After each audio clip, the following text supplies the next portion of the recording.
बिस्मिल्लाहिर्रहमानिर्रहीम। मेरे प्यारे व्यूवर्स को मेरा प्यार भरा सलाम और बहुत सारी दुआएं।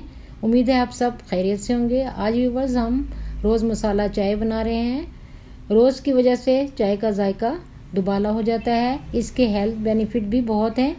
इसे आप मॉर्निंग इवनिंग दोनों में बना सकते हैं। चलें आप अपनी रेसिपी की तरफ चलते हैं। फ्लेम ऑन कर दिया है। पैन में 1.5 कप पानी डालेंगे।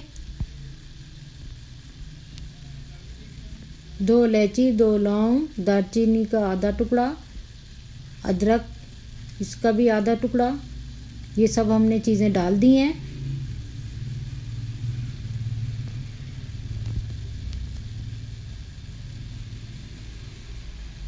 आधा कप गुलाब की पत्तियाँ ये डालेंगे। 1.5 चम्मच चाय की पत्ती का। अब इसे हम चलाएंगे ताकि इसमें अच्छा सा बॉयल आए। चम्मच चीनी जाएगी।